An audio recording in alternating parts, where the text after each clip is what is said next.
ನಾನು ರೈತರಿಗೆ ಹೇಳೋದೇನೆಂದ್ರೆ ಬಂದು ಗಿಡ ತಗೊಂಡೋಗಿ ಮಾಡಿ ಅಂತ ಹೇಳಲ್ಲ ಸರ್. ನಾ ಹೇಳೋದೇನೆಂದ್ರೆ ಒಂದು ತಗೊಂಡೋಗಿ, ಯಾಕೆಂದ್ರೆ ರೈತರ ಬಡತನ ಅನ್ನೋದು ಮನುಷ್ಯನ ಕಿತ್ತು ತಿಂತಾ ಇರುತ್ತೆ.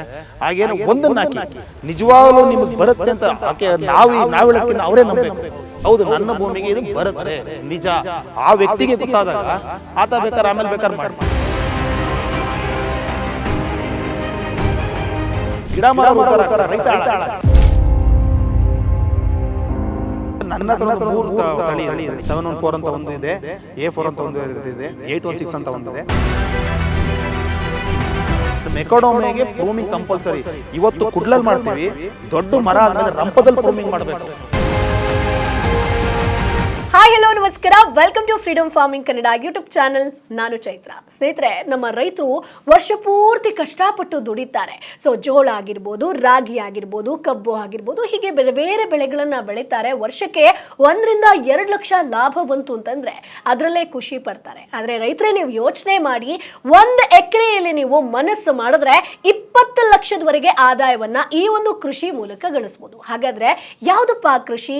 ಮೆಕಾಡಮಿಯಾ ಕೃಷಿ ಸ್ನೇಹಿತರೆ. ಸೊ ಮೆಕಾಡಮಿಯಾ ಕೃಷಿಯನ್ನ ಮಾಡಿ ನೀವು 20 ಲಕ್ಷದವರೆಗೆ ಆದಾಯವನ್ನ ಗಳಿಸಬಹುದು. ಹಾಗಾದ್ರೆ ಮೆಕಾಡಮಿಯಾ ಕೃಷಿಯನ್ನ ಹೇಗೆ ಮಾಡಬೇಕು, ಅದರಲ್ಲಿರುವಂತಹ ತಳಿ ಯಾವ್ದು, ಬಂಡವಾಳ ಎಷ್ಟು ಬೇಕಾಗುತ್ತೆ, ಇವೆಲ್ಲದರ ಬಗ್ಗೆ ಕಂಪ್ಲೀಟ್ ಮಾಹಿತಿಯನ್ನ ಈ ವಿಡಿಯೋದಲ್ಲಿ ನಾನು ತಿಳಿಸ್ಕೊಡ್ತೀನಿ. ಸೊ ಮೆಕಾಡಮಿಯಾ ಕೃಷಿ ಮಾಡಿ ಸಸಿಗಳನ್ನ ಮಾರಾಟ ಮಾಡಿ ಯಶಸ್ವಿಯಾಗಿರುವಂತಹ ರೈತೋದ್ಯಮಿ ಮಂಜುನಾಥ್ ಅವರು ನಿಮ್ಗೆ ಇವತ್ತು ಕಂಪ್ಲೀಟ್ ಮಾಹಿತಿಯನ್ನ ತಿಳಿಸ್ಕೊಡ್ತಾರೆ. ಸೊ ವಿಡಿಯೋವನ್ನ ಮಿಸ್ ಮಾಡದೆ ಕೊನೆ ತನಕ ನೋಡಿ. ಯಾವುದೊಂದು ಕೃಷಿ ಮಾಡ್ಲಿಕ್ಕೆ ಹೊರಟಂತ ಸಂದರ್ಭದಲ್ಲಿ ಅದರಲ್ಲಿರುವಂತ ತಳಿಗಳ ಬಗ್ಗೆ ಗೊತ್ತಿರಬೇಕು. ಅದರ ಪರಿಚಯ ಇಲ್ಲದೆ ನಾವು ಮಾಡ್ಲಿಕ್ಕೆ ಆಗಲ್ಲ. ಈ ಮೆಕಾಡೋಮಿಯಾ ಅಂತ ಹೇಳಿ ಬಂದಾಗ ಇದರಲ್ಲಿ ತಳಿಗಳು ಇದಾವ, ಎಷ್ಟು ವೆರೈಟಿಗಳಿದಾವೆ ಇದರಲ್ಲಿ, ಹೆಂಗೆ ಅಂತ? ಸರ್, ಮೆಕಾಡೋಮಿಯಾದಲ್ಲಿ ಸುಮಾರು ಒಂದು 13-15 ವೆರೈಟಿ ತಳಿಗಳಿದೆ ಸರ್. 15 ತಳಿಗಳ ವೆರೈಟಿ ಇದೆ. ಆ ತಳಿಗಳಲ್ಲಿ ಏನಾಗುತ್ತೆ ಅಂದ್ರೆ, ಕೆಲವು ತಳಿಗಳು ಈಗ ಸರ್ಕಾರ ಏನ್ ಮಾಡುತ್ತೆ, ಒಂದು ಮೆಕಾಡೋಮಿಯಾ ತಳಿ ಅಂತ ಬಂದಾಗ ಒಂದೇ ಒಂದು ಭಾಗಕ್ಕೆ ಮಾತ್ರ ಬರ್ತಾ ಇರುತ್ತೆ. ಈಗ ನಮ್ಮ ಕರ್ನಾಟಕದಲ್ಲಿ ಏನಾಗುತ್ತೆ, ಈಗ ಒಂದು ಭತ್ತ ಅಂತ ಬಂದ ಕರಾವಳಿಗೆ ಚೆನ್ನಾಗಿ ಒಂದು ತಳಿ ಚೆನ್ನಾಗಿ ಬರ್ತಾ ಇರುತ್ತೆ, ಇಲ್ಲಿಗೆ ಅದು ಬರ್ತಾ ಇರಲ್ಲ. ಸೊ ಅದನ್ನ ನಾವು ಯೋಚನೆ ಮಾಡಿ ಆವಾಗ ಏನು ಮಾಡುತ್ತೆ, ಸ್ವಲ್ಪ ಮಾಡಿಫೈ ಮಾಡ್ತಾ ಹೋಗುತ್ತೆ ತಳಿಗಳನ್ನ. ಒಂದು ಕಂಪನಿ ಅಥವಾ ಸರ್ಕಾರ ಖಂಡಿತ ಹೋಗುತ್ತೆ, ರೈತ ಇಲ್ಲಿ ಏನು ಮಾಡೋದು, ತಳಿಯನ್ನು ಅಭಿವೃದ್ಧಿ ಮಾಡ್ತಾ ಹೋಗ್ತಾ ಇರುತ್ತೆ. ಅಂದ್ರೆ ಈ ಟೆಂಪ್ರೇಚರ್ಗೆ ಅದು ಬರುತ್ತಾ, ಏನು ಮಾಡಿಫೈ ಮಾಡಬೇಕು, ಏನು ಚೇಂಜ್ ಮಾಡಬೇಕು, ಇದೇ ರೀತಿ ಇಲ್ಲಿ ತಳಿಗಳು ಅಂದರೆ ಏನು ಬೇರೆ ಏನಿಲ್ಲ. ಆಮೇಲೆ ಇನ್ನೊಂದು ಏನಾಗುತ್ತೆ ಅಂದರೆ, ಈ ಒಂದು ಫುಡ್ ಚೈನ್ ಇದನ್ನ ಜಾಸ್ತಿ ಮಾಡ್ಬೋದಾ? ಈಗ ಮೊದಲೆಲ್ಲ ಏನಾಗುತ್ತೆ, ಮೊದಲ ತಳಿಗೆ ಟೊಮೊಟೋದಲ್ಲಿ 2 kg 1 kg ಬರೋದು, ಇವತ್ತು 6 kg 7 kg ಬರ್ತದೆ. ಭತ್ತ ಆಗಿ ಪ್ರತಿಯೊಂದು ಅಷ್ಟೇ ಯಾವ ಥರ ಅಪ್ಡೇಟ್ ಆಗ್ತಾ ಹೋಗುತ್ತೆ. ಮೆಕಾಡೋಮಿಯಾದಲ್ಲೂ ಅಷ್ಟೇ ಸರ್. ಮೆಕಾಡೋಮಿಯಾದಲ್ಲಿ ನಾನು ಕೊಂಡಿರಂಗೆ ನಮ್ಮ ಕರ್ನಾಟಕಕ್ಕೆ 816 ವೆರೈಟಿ ತುಂಬ ಚೆನ್ನಾಗಿ ಬರುತ್ತೆ. 816 ವೆರೈಟಿ ತುಂಬ ಚೆನ್ನಾಗಿ ಬರುತ್ತೆ. ಎರಡನೇದು ಏನಾಗುತ್ತೆ ಅಂದರೆ, ಅದರ ಫ್ಲವರ್ ಉದ್ದ ಲೆಂತು ಹೇಗೆ ಅಂದರೆ, ಸುಮಾರು 1 ಮೊಳ ಅಂತ ನಾವೇನಂತೀವೋ ಅಂದರೆ 1 ಅಡಿ ಮೇಲೆ ಬರುತ್ತೆ. ಒಂದು ಹೂವಿನ ಅದು ನಿಮಗೆ ಮೆಕಾಡೋಮಿಯಾದು ಫ್ಲವರ್ ತೋರಿಸ್ತೇನೆ ಸರ್, 1 ಅಡಿ ಬರುತ್ತೆ. ಈ ಬೇರೆ ವೆರೈಟಿಲಿ 3 ಇಂಚ್ ಬರುತ್ತೆ. 3 ಇಂಚ್ 4 ಇಂಚ್ ಅಷ್ಟೇ ಬರೋದು. ಅವಾಗ ಏನಾಗುತ್ತೆ, ನಮ್ಮಲ್ಲಿ ಇಳುವರಿ ಕಮ್ಮಿ ಆಯಿತು. ನಮ್ಮ ಮನುಷ್ಯ ರೈತನಿಗೆ ಬೇಕಾದ್ರೆ ಇಳುವರಿ ಮುಖ್ಯ. ಇಳುವರಿನೇ ಕಮ್ಮಿ ಆದಾಗ ನಾವು ತಳಿಗಳನ್ನ ಆರಿಸ್ಬೇಕಾದ್ರೆ ತುಂಬಾ ನೋಡಿ ಆರಿಸಬೇಕಾಗುತ್ತೆ.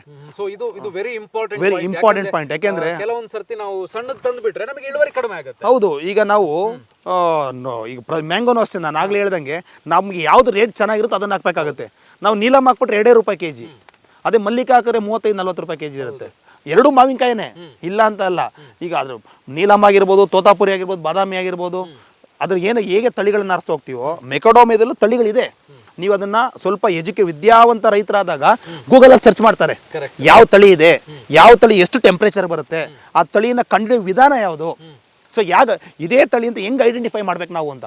ಆದರೆ ಕೆಲವು ರೈತರಿಗೆ ಪಾಪ ಗೊತ್ತಿರಲ್ಲ. ಅವ್ರಿಗೇನಾಗುತ್ತೆ ಅಂದರೆ, ಮೆಕಾಡೋಮಿಯಾನ ಸಸಿ ಸಿಕ್ಕಿದೆ ನಾವು ಹಾಕೋಣ ಅಷ್ಟೇ. ಸೊ ಈ ತರ ಇರುತ್ತೆ. ಯಾಕಂದ್ರೆ ಈಗ ಯಾವುದೇ ಒಂದು ಬಾಳೆ ಅಂತ ಹೇಳಿದ್ರೆ, ಆ ಬಾಳೆ ಅಂತ ಹೇಳಿದ್ರೆ ಎಷ್ಟು ವೆರೈಟಿ ಇದೆ, ತುಂಬಾ ವೆರೈಟಿ ಇದೆ ಸರ್, ತುಂಬಾ. ಹೌದು, ನೇಂದ್ರ ಅಂತ ಹೇಳಿ ಇದೆ. ಮತ್ತೆ ಅದು ಆಲ್ರೆಡಿ ಒಂದು 50-60 ವರ್ಷದಿಂದ 100 ವರ್ಷದಿಂದ ಬೆಳೆಯೋದ್ರಿಂದ ಇವತ್ತು ಏನು 1ನೇ ಕ್ಲಾಸ್ ವಿದ್ಯಾಭ್ಯಾಸ ಇರ್ತಕ್ಕಂಥ ರೈತರು ಟಪ್ಪನ್ ಕಂಡಿಡ್ತಾರೆ. ಬಟ್ ಇದಂಗಲ್ಲ, ಇದು ಆದ್ರೆ ಖಂಡಿತವಾಗಿಯೂ ಒಂದಲ್ಲ ಒಂದಿನ ಇದನ್ನು ರೈತರೇ ಕಂಡಿಡಿತಾರೆ. ಇದು ಅಲ್ಲ, ಖಂಡಿತ ಕಂಡಿಡಿತಾರೆ. ಹೊಸ ಪ್ರಯೋಗಗಳಾದಾಗ ಮಾತ್ರ ತಾನೇ ಈಗ 100% ಡಬಲ್ ಆಗ್ಬೇಕು ಅಂತ ಮಾತಾಡ್ತೀವಿ. ಈ ತರ ನೀವು ಮಾಡಿದಂಗೆ ಹೊಸ ಸ್ಟಡಿ ಮಾಡಿ ರಿಸರ್ಚ್ ಮಾಡಿ ಹಾಕಿದ್ರೆ ಮಾತ್ರ ಸಾಧ್ಯ. ಹೌದು, ಅಂದ್ರೆ ಹೊಸ ಬೆಳೆನ ನಾನು ರೈತರಿಗೆ ಹೇಳೋದೇನಂದ್ರೆ, ಬಂದು ಗಿಡ ತಗೊಂಡೋಗಿ ಮಾಡಿ ಅಂತ ಹೇಳಲ್ಲ ಸರ್. ನಾ ಹೇಳೋದೇನಂದ್ರೆ, ಒಂದು ತಗೊಂಡೋಗಿ ಹಾಕಿ. ಯಾಕೆಂದ್ರೆ ರೈತರ ಬಡತನ ಅನ್ನೋದು ಮನುಷ್ಯನ ಕಿತ್ತು ತಿಂತಾ ಇರುತ್ತೆ. ಹಾಗೇನು ಒಂದನ್ನ ಹಾಕಿ, ನಿಜವಾಗ್ಲೂ ನಿಮಗೆ ಬರುತ್ತೆ ಅಂತ ಆಕೆ ನಾವು ಹೇಳೋದಕ್ಕಿಂತ ಅವರೇ ನಂಬಬೇಕು. ಹೌದು, ನನ್ನ ಭೂಮಿಗೆ ಇದು ಬರುತ್ತೆ ನಿಜ. ಆ ವ್ಯಕ್ತಿಗೆ ಗೊತ್ತಾದಾಗ ಆತ ಬೇಕಾದ್ರೆ ಆಮೇಲೆ ಬೇಕಾದ್ರೆ ಮಾಡ್ಲಿ, ಅದನ್ನ ಮಾಡಬಹುದು. ಒಳ್ಳೆ ಮಾತು ಹೇಳಿರಿ ಸರ್. ಸುಮ್ಮನೆ ಮೆಕಡೋಮಿಯಾ ಫಾರ್ಮಿಂಗ್ ಬನ್ನಿ, ಆಗೇನಾಗ್ತಾರೆ, ಗಿಡ ಮಾರೋರು ಉದ್ಧಾರ ಆಗ್ತಾರೆ, ಕರೆಕ್ಟ್ ಆಗಿ ಗಿಡ ಮಾರೋರು ಉದ್ಧಾರ ಆಗ್ತಾರೆ, ರೈತ ಹಾಳಾಗ್ತಾನೆ. ಹಾಗಾಗಿ ಸ್ನೇಹಿತರೆ, ಕಾಸ್ಟ್ಲಿಯೆಸ್ಟ್ ನಟ್ ಅಂತಾನೆ ಕರೆಸಿಕೊಳ್ಳುವಂತಹ ಮೆಕಡಮಿಯಾ ಕೃಷಿ ಬಗ್ಗೆ ಸಾಕಷ್ಟು ಮಾಹಿತಿಯನ್ನ, ಅಂದ್ರೆ A to Z ಮಾಹಿತಿಯನ್ನ ನಿಮಗೆ ತಿಳಿಸ್ಕೊಡ್ಬೇಕು ಅಂತಂದ್ರೆ ಈ ಒಂದು ವಿಡಿಯೋದಲ್ಲಿ ಕೊಡೋದಕ್ಕೆ ಸಾಧ್ಯ ಇಲ್ಲ. ಅದಕ್ಕಂತಾನೆ ನಿಮ್ಮ ಒಂದು ಫ್ರೀಡಮ್ ಆ್ಯಪ್ ಮೆಕಡಮಿಯಾ ಕೃಷಿ ಬಗ್ಗೆ 4 ಗಂಟೆಯ ಸಂಪೂರ್ಣ ಕೋರ್ಸ್ ಅನ್ನ ಡಿಸೈನ್ ಮಾಡಿದೆ. ಇಲ್ಲಿ ನಿಮಗೆ ಮೆಕಡಮಿಯಾ ಕೃಷಿಯನ್ನ ಹೇಗೆ ಮಾಡಬೇಕು, ಮಾರ್ಕೆಟಿಂಗ್ ಯಾವ ರೀತಿಯಾಗಿದೆ, ಬಂಡವಾಳ ಆಗಿರ್ಬೋದು, ಬೆಳೆಯುವಂತಹ ವಿಧಾನ ಆಗಿರ್ಬೋದು, ವಾತಾವರಣ ಆಗಿರ್ಬೋದು, ಇವೆಲ್ಲದರ ಬಗ್ಗೆ ಮಾಹಿತಿ ಸಿಗುತ್ತೆ. ಸೊ ಹಾಗಾಗಿ ಈಗಲೇ ಫ್ರೀಡಮ್ ಆಪ್ ಅನ್ನ ಡೌನ್ಲೋಡ್ ಮಾಡಿ. ಸೊ ಈಗ ತಳಿಗಳು ಅಂತ ಹೇಳಿ ಬಂದಾಗ ಸುಮಾರು 14-15 ತಳಿಗಳು ಇದೆ ಅಂತ ತಾವು ಹೇಳಿದ್ರಿ. ಸೊ ಇದರಲ್ಲಿ ನಮ್ಮ ದೇಶಕ್ಕೆ ಅಥವಾ ನಮ್ಮ ರಾಜ್ಯಕ್ಕೆ ಸೂಕ್ತವಾದಂತ ತಳಿ ಅಂದ್ರೆ ಯಾವುದು ಸರ್ ಇದು? ಸರ್ 816 ಅಂತ ಒಂದು ವೆರೈಟಿ ಇದೆ. ನೀವು ಅದನ್ನ ಗೂಗಲ್ ಅಲ್ಲಿ ನೋಡಿದಾಗ ಗೊತ್ತಾಗುತ್ತೆ. 816 ವೆರೈಟಿ ನಮ್ಮ 35-40 ಈಗ ನೋಡಿ, ಈಗ ನಾವು ನಿಂತಿರ್ತಕ್ಕಂಥ ಜಾಗ ಟೆಂಪರೇಚರ್ 30 ಇದೆ. ಈಗ ನಾವು ಹೋದ ವರ್ಷ ಬೇಸಿಗೆನಲ್ಲಿ 40 ಟೆಂಪರೇಚರ್ ಬಂದರೂ ಕೂಡ ಒಂದೇ ಒಂದು ಗಿಡ ಒಣಗಿಲ್ಲ ನೋಡಿ, ಒಂದು ಗಿಡ ಒಣಗಿಲ್ಲ. ಸೊ ಅಲ್ಲಿಗೆ ಕನ್ಫರ್ಮ್ 40 ಟೆಂಪರೇಚರ್ಗೂ ಕೂಡ ಇದು ಬದುಕಿದೆ. ಆಮೇಲೆ ನಿಮ್ಗೆ ಇಲ್ಲೆಲ್ಲರೂ ನೀರು ಹಾಯಿಸಿದೀವಿ ನೋಡಿ, ಎಲ್ಲೂ ಕೂಡ ನೀರು ಹಾಯಿಸಿಲ್ಲ, ಒಂದು ಡ್ರಾಪ್. ಆಮೇಲೆ ನಿಮ್ಗೆ ಗೊತ್ತಾಗುತ್ತೆ ಇದಕ್ಕೆ ನೀರು ಬಿಟ್ಟು ಎಷ್ಟು ದಿನ ಆಗಿದೆ ಅಂತ. ಈಗ ನಾನೇನು ಹೇಳೋ ಅವಶ್ಯಕತೆ ಇಲ್ಲ, ನಿಮ್ಗೆ ತೋಟ ನೋಡ್ತೀನಿ ಗೊತ್ತಾಗುತ್ತೆ. ಒಂದು ವಾರದ ಮೇಲೆ ನೀರು ಬಿಟ್ಟು 8-10 ದಿನ ಆದ್ರೂ ಕೂಡ ನೀರು ಬಿಟ್ಟಿಲ್ಲ. ಸೊ ಆದ್ರೂ ಕೂಡ ಗಿಡ ಯಾವ್ದಾದ್ರು ಒಂದೇನಾದ್ರು ಡೆಲ್ ಆಗಿದೆಯಾ ಸರ್? ಒಂದೇ ಒಂದು ಗಿಡನೂ ಡೆಲ್ ಆಗಿಲ್ಲ. ಎಲೆ ಏನಾದ್ರು ಒಂದು ವೀಕ್ ಆಗಿದೆಯಾ? ಅಟ್ಲೀಸ್ಟ್ ಏನಾದ್ರು, ಈಗ ಕೆಲವು ಗಿಡಗಳು 2 ದಿನ ನೀರು ಬಿಡಲ್ಲ ಅಂದ್ರೆ ಎಲೆ ಕೆಳಗಡೆ ನೋಡ್ತಾ ಇರುತ್ತೆ, ಒಂಥರ ಅದು ಗೊತ್ತಾಗುತ್ತೆ ಎಂಥವ್ರು ಕೂಡ ವೀಕ್ ಆಗಿ. ನೋಡಿ, ಪ್ರತಿ ಗಿಡನೂ ನಗ್ತಾ ಇದೆ. ಸೊ ಇದೇ ತರನೇ ಸರ್. ಸೊ ಈಗ ತಳಿಗಳ ಆಯ್ಕೆಗಿಂತ ಮುಂಚೆ ನಾನು ಕೇಳೋದು, ನಿಮ್ಮ ಹತ್ರ ಟೋಟಲ್ ಆಗಿ ಮೆಕಡೋಮಿಯಾಗೆ ಸಂಬಂಧಪಟ್ಟಂತೆ ಎಷ್ಟು ತಳಿಗಳಿದಾವೆ? ಸರ್ ನನ್ನ ಹತ್ರ ಒಂದು 3 ತಳಿ ಇದೆ ಸರ್. 3 ತಳಿ ಇದೆ. 714 ಅಂತ ಒಂದು ಇದೆ, A4 ಅಂತ ಒಂದು ಇದೆ, 816 ಅಂತ ಒಂದಿದೆ. 3 ತಳಿ ನನ್ನ ಹತ್ರ ಅವೈಲೇಬಲ್ ಇದೆ. ನೀವು ನೋಡಿದಂಗೆ A816 ಬೆಸ್ಟ್, ತುಂಬಾ ಚೆನ್ನಾಗಿದೆ ಸರ್, ತುಂಬಾ ಚೆನ್ನಾಗಿದೆ. ನಮ್ಮ ರಾಜ್ಯ ಎಲ್ಲಾ ಭಾಗಕ್ಕೂ ಇದು ತುಂಬಾ ಚೆನ್ನಾಗಿದೆ ಸರ್. ಈ ತಳಿಗಳು ಈಗ 3 ತಳಿಗಳು ನೀವು ಹೇಳಿದ್ರಿ. ಸೊ ಇದನ್ನ ಈಗ ಸಾಮಾನ್ಯರು, ಈಗ ರೈತರು ನಾವು ನಾಳೆಯಿಂದ ಸ್ಟಾರ್ಟ್ ಮಾಡ್ತೀವಿ ಅಂತ ಹೇಳಿ ಹೊರಟ್ರೆ ಅದನ್ನ ಐಡೆಂಟಿಫೈ ಮಾಡೋದು ಹೆಂಗೆ ನೀವು ಗುರುತಿಸ್ತೀರಿ ಸರ್? ಐಡೆಂಟಿಫೈ ಮಾಡೋದು ಸುಮಾರು ಫಸ್ಟ್ ಅದನ್ನ ಕಂಡಿಡ್ತಕ್ಕಂಥ ಅದರ ಎಲೆ ಸರ್. ಎಲೆ ವಿನ್ಯಾಸ ಏನಿದೆ, ಈಗ ನಾವು ಮಾವನ್ನೇ ನಾವು ಪದೇ ಅಂತ ಕೇಳ್ತಾ ಇದ್ದೀನಿ ಅಂದ್ರೆ ನಮ್ಮ ರಾಜ್ಯದಲ್ಲಿ ಮಾವು ಜಾಸ್ತಿ. ನಾವು ತೋತಾಪುರಿ ಎಲೆನು ಮತ್ತೆ ಒಂದು ರಸಪುರಿ ಮಲ್ಲಿಕಾಯಿ ಎಲೆ ತಗೊಂಡಾಗ ರೈತ ಇಟ್ಕೊಂತ ಹೇಳ್ತಾನೆ ಇದೇ ಮಾವು ಅಂತ. ಹಣ್ಣು ಬಿಡೋ ಅವಶ್ಯಕತೆ ಇಲ್ಲ, ಎಲೆ ನೋಡಿ ಹೇಳ್ಬಿಡ್ತಾರೆ ಇದೇ ಮಾವು, ಇದು ತೋತಾಪುರಿ, ಇದು ರಸಪುರಿ ಅಂತ ಕ್ಲೀನ್ ಆಗಿ ಹೇಳ್ತಾನೆ. ಮೆಕಡೋಮಿಯನ್ನು ಸೇಮ್ ಎಲೆಯಿಂದನೇ ಐಡೆಂಟಿಫೈ ಮಾಡ್ಬೋದು ಸರ್. ನಿಮಗೆ ನೀವು ಆ ಕಡೆ ಬಂದ ನಾನು ತೋರಿಸ್ತೀನಿ. ನಿಮಗೆ ಎಲೆಯನ್ನು ನೋಡಿದಾಗ ಆ ಎಲೆ ವಿನ್ಯಾಸದಲ್ಲಿ ಮತ್ತೆ ಎಲೆ ಗಾತ್ರ ಆಗಲ್ಲ, ಮತ್ತೆ ಬ್ರಾಂಚಸ್ ಕೆಲವು ವೆರೈಟಿ ಏನಾಗುತ್ತೆ ಮರ ಥರ ಹರಡ್ಕೊಳ್ಳುತ್ತೆ, ಕೆಲವು ಹರಡ್ಕೊಳ್ಳಲ್ಲ ಸರ್, ನೇರವಾಗಿ ಹೋಗುತ್ತೆ. ಆದ್ರೆ ಎರಡೂ ಕೂಡ ನಾವು ಪ್ರೂಮಿಂಗ್ ಅಂತೂ ಮಾಡಲೇಬೇಕು. ಇದು ಪ್ರೂಮಿಂಗ್ ಕಂಪಲ್ಸರಿ, ಮೆಕಡೋಮಿಯಾಗೆ ಪ್ರೂಮಿಂಗ್ ಕಂಪಲ್ಸರಿ. ಇವತ್ತು ಕುಡ್ಲಲ್ಲಿ ಮಾಡ್ತೀವಿ, ದೊಡ್ಡ ಮರ ಆದ್ಮೇಲೆ ರಂಪದಲ್ಲಿ ಪ್ರೂಮಿಂಗ್ ಮಾಡಬೇಕು. ರಂಪ ತಗೊಂಡು ನಾವು ಹೆಂಗೆ ಕೊಂಬೆಗಳನ್ನ ಕಟ್ ಮಾಡ್ತೀವೋ ಆ ತರ ಪ್ರೂಮಿಂಗ್ ಮಾಡಬೇಕು. ಎಲೆ ವಿನ್ಯಾಸದಲ್ಲಿ ಈಸಿಯಾಗಿ ಕಂಡುಹಿಡಿಬೋದು ಸರ್. 3 ವೆರೈಟಿ ಗೊತ್ತಾಗುತ್ತೆ, 13 ವೆರೈಟಿನೂ ಗೊತ್ತಾಗುತ್ತೆ ಸರ್. 13 ವೆರೈಟಿನೂ ಎಲೆಯಲ್ಲೇ ಗೊತ್ತಾಗ್ಬಿಡುತ್ತೆ. ಅದರ ಉದ್ದ, ಅದರ ಅಗಲ, ಅದರ ಅಳತೆ ಸೈಜು, ಮತ್ತೆ ಆ ಎಲೆನಲ್ಲಿ ಏನು ಸೈಡಲ್ಲಿ ಮುಳ್ಳು ಬಂದಿರುತ್ತಲ್ಲ ಅದು, ಮತ್ತೆ ಆ ಸ್ಟಮ್ ನೋಡಿ. ಮೇಯ್ನು ರೈತ ಫಸ್ಟ್ ಕಣ್ಣು ನೋಡ್ಕೊಂಬ ಎಲೆಯಲ್ಲಿ ಗೊತ್ತಾಗ್ಬಿಡುತ್ತೆ. ನಾನು ಇಲ್ಲಿ ಇನ್ನೊಂದು ಕೇಳಬೇಕು, ನೀವು ಆಗಲೇ ಹೇಳಿದ್ರಿ ಹೂವು, ಈ ಹೂವಿನಲ್ಲೂ ಕೂಡ ಐಡೆಂಟಿಫೈ ಮಾಡಾಗುತ್ತೆ. ಮತ್ತೆ ವಿಧಗಳು ಅಂತ ಹೇಳಿ ಬಂದಾಗ ಕೆಲವು ಹೂವು ಸಣ್ಣದು ಬಿಟ್ಟುತ್ತೆ, ಕೆಲವು ದೊಡ್ಡದು ಬಿಡುತ್ತೆ ಅಂತ. ಅದೇನು ಸರ್ ಅದು ಹೂವಿಂದ ಏನು ಕತೆ? ಸರ್ ಹೂವಿದು ರೈತ ಫಸ್ಟ್ ಐಡೆಂಟಿಫೈ ಮಾಡೋಕ್ಕಾಗಲ್ಲ. ಏನಕ್ಕೆ ಮಾಡೋಕ್ಕಾಗಲ್ಲ ಅಂದ್ರೆ ರೈತ ಮೊದಲು ಹಾಕ್ಬೇಕಾದ್ರೆ ನೋಡ್ಬೇಕಾದ್ರೆ ಎಲೆನಲ್ಲೇ ಹೂವು ಅಂತಕ್ಕಂಥ ನೀವು 4-5 ವರ್ಷ ಆಮೇಲೆ ಫಸಲು ಬರುತ್ತೆ. ಆಲ್ರೆಡಿ ಅವ್ರು ಮೋಸ ಹೋಗಿದ್ದಾನೆಲ್ಲ ಅಲ್ಲಿ ಗೊತ್ತಾಗ್ಬಿಟ್ಟಿರುತ್ತೆ. ಸೊ ಏನಾಗುತ್ತೆ ಅಂದ್ರೆ ಹೂವಿನ ನಾವು ತಳಿ ಏನು ಆಯ್ಕೆ ಮಾಡ್ತೀವಲ್ಲ ಸರ್, ಕೆಲವು ವೆರೈಟಿನ ಹೇಳಿದ್ನಲ್ಲ, ಆ ಫ್ಲವರಿಂಗ್ ಎಷ್ಟು ಬರುತ್ತೋ ಅಷ್ಟು ಕಾಯಿ ಕಚ್ಚುತ್ತೆ. ಅಂದ್ರೆ ಈಗೇನಾಗುತ್ತೆ, ಒಂದು ಗಿಡದಲ್ಲಿ ಬರೀ 7 kg ಬರುತ್ತೆ, ಒಂದು ಗಿಡದಲ್ಲಿ 30-40 kg ಬರುತ್ತೆ. ಸೊ ಅವಾಗ ಏನಾಗುತ್ತೆ, ಫಸ್ಲು ಬಂದಾಗಲೇ ಐಡೆಂಟಿಫೈ, ಹೂವಿನಲ್ಲಿ ಐಡೆಂಟಿಫೈನ ಈಸಿಯಾಗಿ ಮಾಡ್ಬೋದು. ಹೂವು ಅದೇನು ಸಣ್ಣದು ಮತ್ತೆ ದೊಡ್ಡದು ಅಂತ? ಹೌದು ಸರ್. ನಿಮಗೆ ಹೇಗೆ ಬರುತ್ತೆ ಅಂದ್ರೆ ಅದು ಹೂವಿನ ಉದ್ದ ಏನಿದೆಯಲ್ಲ, ಕೆಲವು ವೆರೈಟಿಗಳಲ್ಲಿ ತುಂಬಾ ಉದ್ದ ಬರುತ್ತೆ, ಅಂದ್ರೆ 1 ಅಡಿ ಮೇಲೆ ಬರುತ್ತೆ. ಈಗ ಅದು 1 ಅಡಿ ಮೇಲೆ ಬರುತ್ತೆ. ಹೌದು ಸರ್, 1 ಅಡಿ ಮೇಲೆ ಬರುತ್ತೆ. ಒಂದು ಹೂವಲ್ಲಿ ಎಷ್ಟು ಕಾಯಿಗಳು ಸರ್? ಸೇಮ್ ದ್ರಾಕ್ಷಿ ಬಂದಂಗೆ ಬರುತ್ತೆ ಸರ್. ನೀವು ಗೊನೆನ ಮುರಿದ್ರೆ, ನೀವು ಈ ಹೆಂಗೆ ನಾವು ದೊಡ್ಡಬಳ್ಳಾಪುರ ಕಡೆ ಹಸಿರು ದ್ರಾಕ್ಷಿ ಬರುತ್ತೆ ನೋಡಿ, ಹಸಿರು ದ್ರಾಕ್ಷಿ ಮತ್ತೆ ಮೆಕಡೋಮಿ ಹಿಡ್ಕೊಂಡ್ರೆ ಎರಡು ಸೇಮ್ ಗೊನೆನೇ ಬರುತ್ತೆ. ಇನ್ನೊಂದು ವೆರೈಟಿ ಯಾವುದು ಸಣ್ಣದು ಬರೋದು, ಯಾವ್ದು ವೆರೈಟಿ ಸರ್? ಅದು ಸುಮಾರು ವೆರೈಟಿನಲ್ಲಿ ಸಣ್ಣ ಬರುತ್ತೆ. ಅದು ಬಟ್ ಏನಂದ್ರೆ ಅಂತ ಇಳುವರಿ ಖಚಿತ ಇಲ್ಲ. ಬಟ್ ನಾನು ಅನ್ಕೊಂಡೆ ಡಿಫರೆನ್ಸ್ ಬರುತ್ತಾ? ಖಂಡಿತ ಬರುತ್ತೆ ಸರ್ ಹೌದು ಸರ್, ಖಂಡಿತವಾಗಿಯೂ ನಾನು ಕಾಯಿನೂ ಕೂಡ ನಿಮಗೆ ತೋರಿಸ್ತೇನೆ. ಒಂದು ವೆರೈಟಿನಲ್ಲಿ 40 ಗ್ರಾಮ್ 50 ಗ್ರಾಮ್ ಬಂದರೆ, ಆಮೇಲೆ ಎರಡನ್ನೂ ಕೂಡ ತೂಕ ಮಾಡಿ ನೋಡಿದ್ದೀನಿ ನಾನು. ಎರಡು ವೆರೈಟಿ ತೂಕ ಮಾಡಿ ಒಂದು ವೆರೈಟಿ 146 ಬೀಜಕ್ಕೆ 130 ಬೀಜಕ್ಕೆ 1 kg ಬಂದಿದೆ ಅಂದರೆ ಕಾಯಿದು. ಇನ್ನೊಂದ್ರಲ್ಲಿ ತಗೊಂಡ್ರೆ 360 ಬಂದಿದೆ. 360 ಅಂದರೆ ಇದರಲ್ಲಿ ಕಾಲ್ ಭಾಗ ಅಂದರೆ ಇದನ್ನ ಅವಾಗ ಏನಾಗುತ್ತೆ ಅಂದಾಗ ನಾವು ಕುಯ್ಬೇಕಾದ್ರೆ ಜಾಸ್ತಿ ಕಾಣುತ್ತೆ, ತೂಕ ಇಲ್ದಾಗ ಏನ್ ಮಾಡ್ತೀರಾ? ಅಲ್ಲ ಕರೆಕ್ಟ್, ನೀವು ಹೇಳಿದ್ದು ಒಂದು 40 ಗ್ರಾಮ್ 30ರಿಂದ 40 ಗ್ರಾಮ್ ಬರೋದು, ಇನ್ನೊಂದು 10 ಗ್ರಾಮ್. ನಾನು ಎರಡು ತಳಿ ನನ್ನ ಹತ್ರ ಬೀಜ ಇದೆ, ಎರಡನ್ನೂ ಕೂಡ ತೂಕ ಮಾಡಿ ತೋರಿಸ್ತೇನೆ, ಎರಡನ್ನೂ ನೋಡಿ ಒಂದ್ಸರಿ ನೀವು. ಇದು ನಮಗೆ ಸುಲಭವಾಗಿ ಮೋಸ ಹೋಗೋದಿಲ್ಲ ಇಲ್ಲೇ ಸರ್, 100% ಖಂಡಿತವಾಗಿಯೂ ಸರ್ ಆಗದೇ ಇಲ್ಲಿ. ಓಕೆ ಸರಿ ಫೈನ್. ಈಗ ನೀವು ಫಸ್ಟ್ ಸಸಿ ತಂದಿದ್ದು ಎಲ್ಲಿಂದ ಸರ್? ಫಸ್ಟ್ ನಾನು ಸಸಿ ಮೊದಲನೇದಾಗ ನಾನು ತಂದಿದ್ದು ನೇಪಾಳಿಂದ ಆಮೇಲೆ ನೆಕ್ಸ್ಟ್ ಸರ್ ನೇಪಾಳಿಂದ, ಆಮೇಲೆ ಎಲ್ಲಾ ದೇಶದಿಂದ ಸರ್. ಮೆಕಡೋಮಿಯಾಗೆ ಅಂತ ಹೋಗಿಲ್ಲ ನಾನು, ಬೇರೆ ಹೊಸ ವೆರೈಟಿಗಳಿದೆ. ಈಗ ಏನು ನಾನು 500-600 ವೆರೈಟಿ ಫ್ರೂಟ್ಸ್ನ ಕಲೆಕ್ಟ್ ಮಾಡಿದೆ. ಅಲ್ಲಿ ಹೋದಾಗೆಲ್ಲನೂ ಏನೇನು ಸಿಗುತ್ತೋ ನನಗೇನಂದ್ರೆ ಇದೇ ಗಿಡ ಅಂತ ಮೆಕಡೋಮಿಯಾಗೆ ಅಂತಾನೆ ಹೋಗ್ಲಿಲ್ಲ ಸರ್, ಬೇರೆ ತಳಿಗೆ ಹೋದಾಗ ಎಲ್ಲಾ ಕಡೆಯಿಂದ ತಂದಿದ್ದೀನಿ. ವಂಡರ್ಫುಲ್. ಇದು ಕ್ಲೈಮೇಟ್ಗೆ ಅನುಗುಣವಾಗಿ ನಾವೇನಾದ್ರು ತಳಿಯನ್ನು ಆಯ್ಕೆ ಮಾಡ್ಬೇಕಾಗತ್ತಾ? ಸರ್ ಖಂಡಿತ ಮಾಡ್ಬೇಕು. ನಾನೇನಾಗಿ ಮಾಡಿಲ್ಲ ಸರ್, ಯಾಕೆಂದ್ರೆ ನಾನು ಇಲ್ಲೇ ಹುಟ್ಟಿ ಇಲ್ಲೇ ಬೆಳೆದು ಇಲ್ಲೇ ಇದು ಮಾಡಿರೋದ್ರಿಂದ ನಾನು ಯಾವುದನ್ನು ಮತ್ತೆ ಬೇರೆ ಇಲ್ಲಿ ಕೊಟ್ಬಿಟ್ಟು ನಾನು ಟ್ರೈ ಮಾಡಿ. ಆದರೆ ನಾನು ಕೆಲವು ರೈತರು ಕೊಟ್ಟಿದ್ದೀನಲ್ಲ, ಎಲ್ಲೂ ಕಂಪ್ಲೇಂಟ್ ಬಂದಿಲ್ಲ. ಯಾಕೆಂದ್ರೆ ರೈತ ಸತ್ತೋರೆ ಪಟ್ಟಣ ಫೋನ್ ಮಾಡ್ತಾ ಹೇಳ್ತಾರೆ, ಈ ಥರ ನೀವು ಕೊಟ್ಟಿದ್ದು ಮೆಕಡೋಮಿಯಾ ಸತ್ತೋಯ್ತು ಹಿಂಗಾಗಿದೆ ಅಂತ. ಇವತ್ತಿನವರೆಗೂ ಈಗ ನಾವು ಈ ಪುತ್ತೂರು ಭಾಗದಲ್ಲಿ, ಮಲೆನಾಡಲ್ಲೂ ಕೊಟ್ಟಿದ್ದೀವಿ, ಮತ್ತೆ ಕರಾವಳಿ ಭಾಗದಲ್ಲೂ ಕೊಟ್ಟಿದ್ದೀವಿ, ಇಲ್ಲೂ ಕೂಡ ಮಾಡಿದ್ದಾರೆ. ಎಲ್ಲೂ ಕೂಡ ಗಿಡ ಹೋಗಿದೆ ಅಂತ ಇಲ್ಲ, ಎಲ್ಲೂ ಕೂಡ ಗಿಡ ಹೋಗಿದೆ ಅಂತ ಯಾವುದೇ ರೀತಿ ಕಂಪ್ಲೇಂಟ್ ಬಂದಿಲ್ಲ ಸರ್. ಸೊ ಎಲ್ಲ ಕಡೆಗೂ ಸೂಕ್ತವಾಗಿ ಬರ್ತಾ ಇದೆ ಸರ್. ಸರ್ ಇಷ್ಟೆಲ್ಲ ಮಾತಾಡಿದ ಮೇಲೆ ನಾನು ಕೇಳಬೇಕಾದ ಇನ್ನೊಂದು ಪ್ರಶ್ನೆ ಏನು ಅಂತ ಹೇಳಿದ್ರೆ, ಬಂಡವಾಳ. ನಾವು ಯಾವುದೇ ಒಂದು ಕೃಷಿ ಇರ್ಬೋದು, ಬಿಸ್ನೆಸ್ ಇರ್ಬೋದು, ಮಾಡ್ಲಿಕ್ಕೆ ಹೊರಟಂತ ಸಂದರ್ಭದಲ್ಲಿ ಬಂಡವಾಳ ತುಂಬಾನೇ ಇಂಪಾರ್ಟೆಂಟ್. ಬಂಡವಾಳ ಅಂತ ಹೇಳಿ ಬಂದಾಗ, ಈಗ ಮೆಕಡೋಮಿಯಾ ಫಾರ್ಮಿಂಗ್ ಅನ್ನು ನಾನು ಸ್ಟಾರ್ಟ್ ಮಾಡ್ತೀನಿ ಅಂತ ಹೇಳಿದ್ರೆ ಎಷ್ಟು ಬಂಡವಾಳ ಬೇಕಾಗುತ್ತೆ ಸರ್ ಸುಮಾರು? ಸರ್ ನನ್ನ ಪ್ರಕಾರ 1 ಎಕರೆಗೆ ಅವ್ರದೇ ಬೋರ್ ಎಲ್ಲ ಆಲ್ರೆಡಿ ಇದೆ ಅಂದ್ರೆ ಸರಿಸುಮಾರು 1 ಲಕ್ಷ ಬೇಕಾಗುತ್ತೆ ಸರ್. 1 ಲಕ್ಷ ರೂಪಾಯಿ ಖಂಡಿತ ಬೇಕಾ ಸರ್. ಬಂಡವಾಳ ಮೇನ್ ಆಗಿ ಬರೋದೇ ಗಿಡಕ್ಕೆ ಸರ್, ಯಾಕೆಂದ್ರೆ ಗಿಡ ಎಲ್ಲೂ ಅವೈಲಬಲ್ ಇಲ್ಲ, ಸರಿಯಾದ ತಳಿನೂ ಅವೈಲಬಲ್ ಇಲ್ಲ. ಸೊ ಅವಾಗ ಆಟೋಮೆಟಿಕ್ ಆಗಿ ಗಿಡದ ರೇಟ್ ಜಾಸ್ತಿನೇ ಇರುತ್ತೆ. ಎಲ್ಲಾ ಕಡೆ ಒಂದು 5-6 ವರ್ಷ ಆದ್ಮೇಲೆ ಎಲ್ಲಾ ಕಡೆ ಏನು ನಮ್ಮಲ್ಲಿ ಫಸಲು ಸ್ಟಾರ್ಟ್ ಆಗುತ್ತೆ, ರೈತರುಗಳೇ ತಾವೇ ಮಾಡಕ್ ಸ್ಟಾರ್ಟ್ ಮಾಡ್ತಾರೆ. ಅವಾಗ ಆಟೋಮೆಟಿಕ್ ಆಗಿ ಡೌನ್ ಆಗೇ ಆಗುತ್ತೆ. ಬಟ್ ಈಗಿನ ಪರಿಸ್ಥಿತಿ, ಸದ್ಯದ ಪರಿಸ್ಥಿತಿಲಿ ಖಂಡಿತವಾಗಿ ಅವರಿಗೆ ಅತಿ ಹೆಚ್ಚಾಗಿ, ಈಗ ನೋಡಿ ಇವತ್ತೇ ಬೇರೆ ಬೆಳೆಗೆ ಡ್ರಿಪ್ ಮಾಡೇ ಗಿಡ ಹಾಕಬೇಕು, ಇದಾಗಿಲ್ಲ. ನೀವು ಗಿಡ ಹಾಕಿ 6 ತಿಂಗಳು ಬಿಟ್ಟು ಡ್ರಿಪ್ ಮಾಡಿ, ಅಲ್ಲಿಗೆ ಏನ್ ಮಾಡ್ತಾರೆ ರೈತ ಡ್ರಿಪ್ ಅನ್ನ ತೆಗೆದು ಪಕ್ಕಕ್ಕೆ ಇಡ್ತಾರೆ. ಮೇನ್ ಇರ್ತಕ್ಕಂಥದ್ದು. ಆಮೇಲೆ ಇವತ್ತೇ ಕಳೆ ಕಿಳಿಸ್ಬೇಕು ಅಂತಿಲ್ಲ, ಆರಾಮಾಗಿ ಅವ್ನು 4 ಗಿಡ ಹಾಕಿ 2 ತಿಂಗಳು 3 ತಿಂಗಳು ಬಿಡ್ಬೇಕಾದ್ರೆ ಕಳೆ ಕಿತ್ಕೊಳ್ಳಿ ಸರ್. ಅವನಿಗೆ ಇಲ್ಲಿ ಯಾವ್ದು ಅವ್ನಿಗೆ ಬರ್ತಕ್ಕಂಥದ್ದು ಮೇನ್ ಬಂಡವಾಳ ಗಿಡದ್ದೇ ಸರ್. ಗಿಡದ್ದೇ ಗಿಡ ಎಲ್ಲಿ ಸಿಗುತ್ತೆ ಸರ್? ಸರ್ ಗಿಡ ಎಲ್ಲೂ ಕೂಡ ಸದ್ಯಕ್ಕೆ ಅವೈಲಬಲ್ ಇಲ್ಲ ಸರ್. ನಾವು ಕೂಡ ನಮ್ಮಲ್ಲಿ ಕೊಡ್ತಾ ಇದ್ದೀವಿ, ಆದ್ರೆ ಕೇಳಿದಷ್ಟು ಕೊಡೋವಷ್ಟು ಶಕ್ತಿ ನನ್ನಲ್ಲಿ ಇಲ್ಲ. ಸುಮ್ಮನೆ ನೀವು ಕೇಳ್ತೀರಾ, ಅವ್ನು ಸರ್ ಕಳಿಸಿ ಎಲ್ಲರೂ ಲಕ್ಷ ಬೇಕಾದ್ರೂ ಕೊಡ್ತೀವಿ, ಖಂಡಿತ ಇಲ್ಲ ಸರ್.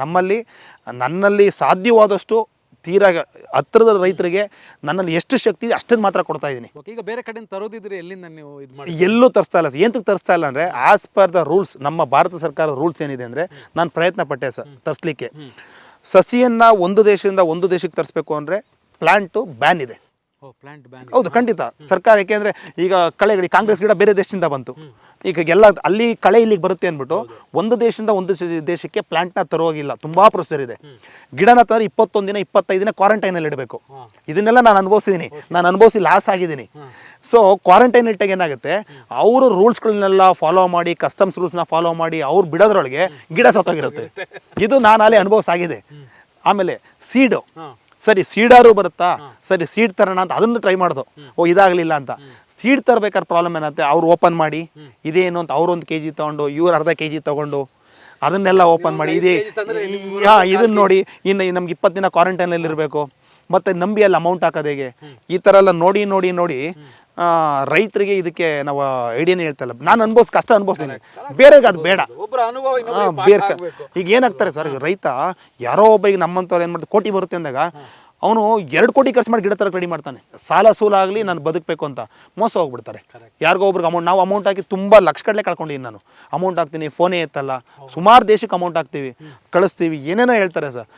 ಬಟ್ ಅದಕ್ಕೆ ಏನು ಮಾಡ್ತಾ ಇದೀನಿ, ನನ್ನಲ್ಲಿ ಎಷ್ಟು ಉತ್ಪತ್ತಿ ಆಗ್ತಾ ಇದೆಯೋ ಅಷ್ಟನ್ನು ಮಾತ್ರ ಕೊಡ್ತಾ ಇದ್ದೀನಿ. ಸೊ ಈಗ ನಮ್ಮ ದೇಶದಲ್ಲಿ ಅಥವಾ ನಮ್ಮ ರಾಜ್ಯದಲ್ಲಿ ಬೇರೆ ಎಲ್ಲಾದರೂ ಸರ್ಕಾರದ ಕಡೆಯಿಂದ ಏನಾದರೂ ಸಸ್ಯ ಸಿಗುತ್ತಾ? ಇಲ್ಲ ಸರ್ ಎಲ್ಲೂ ಕೂಡ ಅವೈಲಬಲ್ ಇಲ್ಲ ಸರ್. ನಮಗೆ ಗೊತ್ತಿರೋಂಗೆ ನಮ್ಮ ಭಾರತ ದೇಶದಲ್ಲಿ ಸದ್ಯಕ್ಕೆ ಮಾಡ್ತಕ್ಕಂಥ ಪಂಜಾಬಲ್ಲಿ ಏನಾಗಿದೆ, ಪಂಜಾಬಲ್ಲಿ ನಾನು ಹೋಗಿ ನೋಡ್ಕೊಂಬಂದು ಸ್ವಲ್ಪ ಜನ ಬೆಳೀತಾ ಇದ್ದಾರೆ. ಪಂಜಾಬಲ್ಲಿ ಎಂತಕ್ಕೆ ಬೆಳೀತಾ ಇದ್ದಾರೆ ಅಂದರೆ ಅಲ್ಲಿ ರೈತರ ಹತ್ರ ಮಾತಾಡಿದ್ದೀನಿ. ಆಗ ಪಂಜಾಬ್ನವರು ಕೆಲವು ಆಸ್ಟ್ರೇಲಿಯಾದ ನಿಮ್ಗೆ ಗೊತ್ತಿರ್ಬೋದು, ಇಲ್ಲಿ ಜಾಗ ಮಾರಿ ಅಲ್ಲಿ ತಗೊಂಡ್ರು ಜಾಗನ.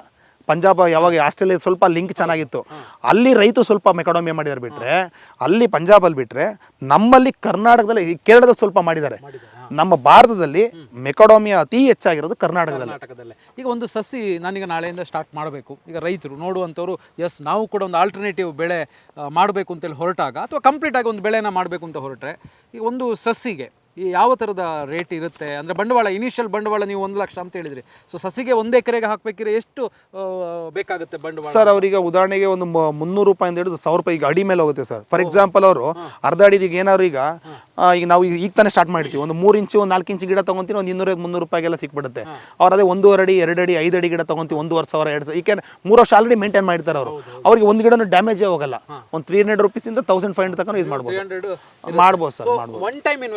ಒನ್ ಟೈಮ್ ಇನ್ವೆಸ್ಟ್ಮೆಂಟ್ ಒಂದು ಸರಿ ಇನ್ವೆಸ್ಟ್ಮೆಂಟ್. ಈಗ ನನಗೆ ಗೊತ್ತಿರಂಗೆ ಸರ್, ನಾವು ಸತ್ಯವಾಗಲೂ ನೋಡೋದಾದ್ರೆ ರೈತರುಗಳು ಪಾಪ ಯಾರು ಮಾಡ್ತಾ ಇಲ್ಲ ಸರ್. ಎಲ್ಲ ಸ್ವಲ್ಪ ಕಮರ್ಷಿಯಲಿ ಇರ್ತಕ್ಕಂಥವ್ರು, ಸ್ವಲ್ಪ ಎಜುಕೇಟೆಡ್ ಪರ್ಸನ್ನೇ ಮೆಕಾಡಮಿಯಾ ಮಾಡ್ತಾ ಇರೋದು. ಮೆಕಾಡಮಿಯಾ ನಾನು ಕಂಡಂಗೆ ಮಾಡಿರಲ್ಲ, ಅವ್ರಿಗೆ. ಆಮೇಲೆ ಇನ್ನೊಂದು ಏನಾಗ್ತಾ ಇದೆ ಅಂದರೆ, ಮೆಕಾಡಮಿ ಒಂದು, ಎರಡನೇದು ಮೆಕಾಡಮಿ ಅಂತ ಎಕ್ಸ್ಪ್ಲೈನ್ ಮಾಡಿದಾಗ ಅವ್ರ ಮಕ್ಕಳೆಲ್ಲೋ ಫಾರಿನ್ನಲ್ಲಿ ಇರ್ತಾರೆ ಅಥವಾ ಬೆಂಗಳೂರಲ್ಲಿ ಇರ್ತಾರೆ, ಸರ್ಚ್ ಮಾಡಕ್ಕೆ ಮಗಂಗಾರ ಹೇಳ್ತಾರೆ ಇದು ಮೆಕಾಡಮಿ ಅಂದ್ರೆ ಏನು ನೋಡು, ಈ ತರ ಇದೆ, ಯಾರೋ ಒಬ್ರು ನನಗೆ ಹೇಳಿದ್ರು. ಆಮೇಲೆ ಅವ್ರು ಕೂತ್ಕೊಂಡು ಲ್ಯಾಪ್ಟಾಪ್ ಸರ್ಚ್ ಮಾಡ್ತಾರೆ, ಎಷ್ಟು ಟೆಂಪರೇಚರ್ ಅಂದ್ರೆ ನಮ್ಮ ಹತ್ರ ಬರೋದಕ್ಕಿಂತ ಮುಂಚೆ ನಮ್ಮ ಹತ್ರ ಅವ್ರ ಇನ್ಫಾರ್ಮೇಶನ್ಗೆ ಬರಲ್ಲ, ಇನ್ಫಾರ್ಮೇಶನ್ ಎಲ್ಲ ಅವರೇ ತಗೊಂಡಿರ್ತಾರೆ. ಅವ್ರಿಗೆ ಬೇಕಾಗಿರೋ ಸಸಿ ಒಂದೇ, ಸಸಿಗೋಸ್ಕರ ಬರ್ತಾರೆ. ಈ ರೈತರಿಗೆ ಮೆಕಾಡಮಿ ಅಂದ್ರೆ ಪಾಪ ಏನಾಗುತ್ತೆ, ರೈತರಿಗೆ ಪ್ರೊನೌನ್ಸಿಯೇಷನ್ ಇದು ಮಾಡೋಕ್ಕಾಗಲ್ಲ ಸರ್. ಅವ್ರನ್ನ ನಮ್ಮ ರೈತರಲ್ಲಿ ನಾವು ಇದು ಮಾಡೋಕ್ಕಲ್ಲ. ಅವ್ರಿಗೇನಾಗುತ್ತೆ, ಆಮೇಲೆ ಎರಡನೇದಾಗಿ ಭಯ. ಏನೋ ಕಷ್ಟಪಟ್ಟು 1 ರೂಪಾಯಿ ಕೂಡಿಟ್ಟಿರ್ತಾರೆ, ಒಂದು ಸರಿ ಯಾವನ್ಗೋ ಒಬ್ಬನು 1 ಲಕ್ಷ ಕೊಟ್ಬಿಟ್ಟು ಒಂದು ಸಸಿ ಹಾಕ್ಬಿಟ್ರೆ ಒಪ್ಕೊಳ್ಳೋಣ, 1 ತಿಂಗಳಿಗೆ ಟೊಮೊಟೊ ಬೆಳೆತಾರ, ಬರೋ ತಿಂಗಳೇ ಫಸಲು ಬರೋದಾದ್ರೆ ರೈತ ಖುಷಿ. ಹೌದು, ಇದು 5 ವರ್ಷ ಕಾಯ್ಬೇಕಲ್ಲ ಅವ್ರಿಗೆ. ಅವ್ರ ಮೈಂಡಲ್ಲಿ ಪದೇ ಪದೇ ಏನಾಗ್ತಾ ಇರುತ್ತೆ, ಇವತ್ತು 1 ಲಕ್ಷ ಬಂಡವಾಳ ಹಾಕಿ ಇನ್ನು 15 ದಿನಕ್ಕೆ ಇದಕ್ಕಾಕ ಬಂಡವಾಳ 1 ಲಕ್ಷಕ್ಕೆ ಬೇರೆ ಹಸು ತಂದಿರಾಗಿರೋದು, ಹೀಗೆ ಯೋಚನೆ ಮಾಡಿ. ಅದು ಪರಿಸ್ಥಿತಿ ಯಾರು ಖಂಡಿತ ಮಾಡ್ತಾ ಇಲ್ಲ. ಖಂಡಿತ ಸರ್, ದುಡ್ಡು ಹಾಕ್ಬೇಕು. ಆಮೇಲೆ ರೆಗ್ಯುಲರ್ ಅಂತ ಹೇಳಿದ್ರೆ ಗೊಬ್ಬರ, ನೀರು, ಇದಕ್ಕೇನಾದ್ರು ಖರ್ಚು? ಸರ್ ಕೆಲವರು ನನ್ನ ಹತ್ರ ಕೇಳ್ತಾರೆ ಬಂದು, ಸರ್ ಗೊಬ್ಬರ ಕೊಡ್ಲಾ ಅಂತ. ನಾನು ಅವ್ರಿಗೆ ಏನಂತ ಹೇಳಿದೆ, ಸರ್ ಶಕ್ತಿ ಇದ್ರೆ ಕೊಡಿ, ಶಕ್ತಿ ಇಲ್ಲ ಅಂದ್ರೆ ಕೊಡಲಿಕ್ಕೆ ಹೋಗ್ಬೇಡಿ, ಬೇಕಾಗಿಲ್ಲ. ಯಾಕೆಂದ್ರೆ ಇದಕ್ಕೇನು ಸುಮ್ಮನೆ ನಾವು ತಂದು ಕೊಡಬೇಕು ಅನ್ನೋದು ಏನಿಲ್ಲ ಸರ್. ನಿಮ್ಮ ನಮ್ಮಲ್ಲಿರ್ತಕ್ಕಂಥ ದನಿನ ಗೊಬ್ಬರನೇ, ನಮ್ಮಲ್ಲಿರ್ತಕ್ಕಂಥ ಕುರಿ ಗೊಬ್ಬರ ಕೊಟ್ಟರೆ ಸಾಕು. ಯಾಕೆಂದ್ರೆ ನಾವು DAP, ಯೂರಿಯಾ, ರಸಗೊಬ್ಬರಗಳನ್ನು ಯಾವಾಗ ಕೊಡಬೇಕು ಅಂದ್ರೆ ನಮಗೆ ಬೇಗ ಫಸಲು ಬರಲಿಕ್ಕೆ. ಇವತ್ತು ಹಾಕಿದೀವಿ, ಇವತ್ತೇ ಫಸಲು ಬೇಕು ಅನ್ನಲಿಕ್ಕೆ, ಫಸಲು ಜಾಸ್ತಿ ಮಾಡ್ಕೊಳ್ಳೋದಕ್ಕೆಲ್ಲ ಆಮೇಲೆ ಫಸಲು ಬಂದಾಗ ಕೊಡಿ. ಯಾಕೆಂದ್ರೆ ನಿಮಗೆ ದುಡ್ಡು ಬರ್ತಾ ಇರುತ್ತೆ, ನಿಮ್ಗೆ ಇನ್ಕಮ್ ಬರ್ತಾ ಇರುತ್ತೆ.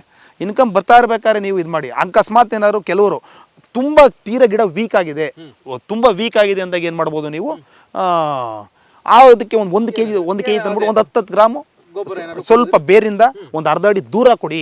ಇಲ್ಲ, ನಾನು ಗೊಬ್ಬರದ ಬಗ್ಗೆ ನಾನು ಮತ್ತೆ ಮಾತಾಡ್ಲಿಕ್ಕಿದೆ. ಬಟ್ ಇನ್ವೆಸ್ಟ್ಮೆಂಟ್ ಅಂತ ಹೇಳಿ ಬಂದಾಗ ನಿಮಗೆ ಒಂದು ಸಸಿಗೆ ಮಾತ್ರ ಇನ್ವೆಸ್ಟ್ಮೆಂಟು, ಎರಡನೇದಾಗಿ ರೆಗ್ಯುಲರ್ ಇನ್ವೆಸ್ಟ್ಮೆಂಟ್ ಅಂದರೆ ಒಂದು ಸ್ವಲ್ಪ ಪ್ರೂನಿಂಗ್ ಮಾಡೋ ಟೈಮಲ್ಲಿ ಅಥವಾ ಕಟಾವು ಮಾಡೋ ಟೈಮಲ್ಲಿ, ಆಮೇಲೆ ಗೊಬ್ಬರ ನೀರು ಕೊಡೋ ಟೈಮಲ್ಲಿ ಬಿಟ್ಟರೆ ಬೇರೆ ಏನಿಲ್ಲ. ಸೊ 1 ಎಕರೆಯಲ್ಲಿ ಮಾಡ್ಬೇಕಾದ್ರೆ 1 ಲಕ್ಷ ರೂಪಾಯಿ ಸಸಿಗೆ ಅದು ಇದ್ರೆ ಸಾಕು ಅಲ್ವಾ? ಸೊ ನೀವು ಸ್ಟಾರ್ಟ್ ಮಾಡಿದಾಗ ಎಷ್ಟು ಬಂಡವಾಳದಿಂದ ಸ್ಟಾರ್ಟ್ ಮಾಡಿದ್ದು ಕೇಳ್ಬೋದಾ? ಸರ್ ನಾನು ಏನು ಕೃಷಿ ಸ್ಟಾರ್ಟ್ ಮಾಡಿದ್ದೆ ಸರ್. ಇದು ಈ ಮೊಕಡೋಮಿಯಾ ಕೃಷಿ ಸರ್, ಸತ್ಯ ಹೇಳ್ಬೇಕು, ನನ್ನ ಹತ್ರ 1 ರೂಪಾಯಿ ಇರಲಿಲ್ಲ ಸರ್. ಎಲ್ಲ ಸಾಲ ಮಾಡಿದ್ದು ಸಸಿ. ಎಲ್ಲರನ್ನು ಇವ್ರನ್ನ ಕೇಳಿ ಈಗ ಏನಾಗುತ್ತೆ, ಯಾರೊಬ್ರು 100 ರೂಪಾಯಿ ಕೊಡಬೇಕು ಅಂದರೆ ಅವ್ನಿಗೇನು ಬರ್ತಾ ಇದೆ ಅಂತ ನೋಡ್ತಾರೆ. ನನ್ನ ಹತ್ರ ಬಂಡವಾಳ ಅಂತ ಇದ್ದರೆ ಇಷ್ಟೊತ್ತಿಗೆ ನನಗೆ ಆಸೆ ಇದ್ದಿದ್ದು, ನಮ್ಮ ತಿಪ್ಟೂರ್ಗೆ ಈಗೇನು ಕೊಬ್ಬರಿ ಅಂತ ಫೇಮಸ್ ಇದೆ ಅಂದರೆ ಹಣ್ಣಿನ ಗಿಡಕ್ಕೆ ಫೇಮಸ್ ಮಾಡಬೇಕು ಅಂತಿತ್ತು. ಅಂದರೆ 3000 ವೆರೈಟಿನ ನಮ್ಮ ತಿಪ್ಟೂರ್ ತರಬೇಕು, ಜಗತ್ತಲ್ಲಿರೋ ಎಲ್ಲ ಹಣ್ಣನ್ನು ಇಲ್ಲಿ ತರಬೇಕು ಅಂತಿತ್ತು. ಬಟ್ ನನ್ನಲ್ಲಿ ನೀವು ಕೇಳಿದ ಕ್ವಶನ್ ಕರೆಕ್ಟು. ಕೇಳ್ತೀನಿ ನಮಗಲ್ಲಿ ಕಣ್ಣೇ ಒದ್ದೆ ಆಗೋಯ್ತು ನನಗೆ. ಯಾಕೆ ನನ್ನ ದುಡ್ಡೇ ಇರಲಿಲ್ಲ ಸರ್, 1 ರೂಪಾಯಿ ಎಲ್ಲೂ ಸಪೋರ್ಟ್ ಅನ್ನೋದು ಇರಲಿಲ್ಲ. ಈಗ ನಾವು ಒಂದು ಬ್ಯಾಂಕ್ ಹೋಗ್ಬಿಟ್ಟು 1 ಲಕ್ಷ ಕೇಳ್ತೀವಿ ಅಂದ್ರೆ ಏನಿದೆ ನಿಮ್ಮ ಹತ್ರ ಅಂತಾರೆ ಕೃಷಿಕರಿಗೆ. ಆಮೇಲೆ ಇವತ್ತು ನನಗೆ ಭಾರತದಲ್ಲ ಸರ್, ಭಾರತ ಬಿಟ್ಟು ಬೇರೆ ದೇಶದಲ್ಲೂ ಫೋನ್ ಮಾಡಿದ್ರೆ ಸಾಲ ಸಸಿ ಹಾಕ್ತಾರೆ. ಇವತ್ತು ನನಗೆ ನೇಪಾಳ, ಮಯನ್ಮಾರು, ಭೂತಾನು, ಇಂಡೋನೇಷ್ಯಾ ಸುಮಾರು ದೇಶದಲ್ಲಿ ಫೋನ್ ಮಾಡಿದ್ರೆ ಮಂಜೂರ ದುಡ್ಡಿಲ್ಲಿ ನಿಮ್ಗೆ ಹಾಕ್ತೀನಿ, ಗಿಡ ಹಾಕ್ತೇನೆ, ನೀವು ನಿಧಾನ ಕೊಡಿ ಅಂತಾರೆ. ಅವತ್ತು 1 ಗಿಡ ತರಲಿಕ್ಕೆ ನಾನೇ ಹೋಗ್ಬೇಕಿತ್ತು. ಯಾಕೆಂದ್ರೆ ಮಂಜು ಯಾರು ಗೊತ್ತಿಲ್ಲ. 1 ಗಿಡಕ್ಕೆ ನಾವು ದುಡ್ಡು ಕೊಟ್ರೇನೆ ಗಿಡ ಕೊಡೋದು. ಸಾಧನೆ ಮಾಡಿದ್ರೆ ಮಾತ್ರ ಆತರ ಮಾಡ್ಲಿಕ್ಕೆ ಸಾಧ್ಯ ಅಂತ ಹೇಳೋದು. ಅದೇ ಸರ್, ನನ್ನಲ್ಲಿ ಗಿಡ ತರಲಿಕ್ಕೆ ನಾನು ಒಡವೆ ಎಲ್ಲ ಕಳ್ಕೊಂಡ್ಬಿಟ್ಟೀನಿ, ಪೂರ್ತಿ ಎಲ್ಲ ಕಳ್ಕೊಂಡ್ಬಿಟ್ಟೀನಿ.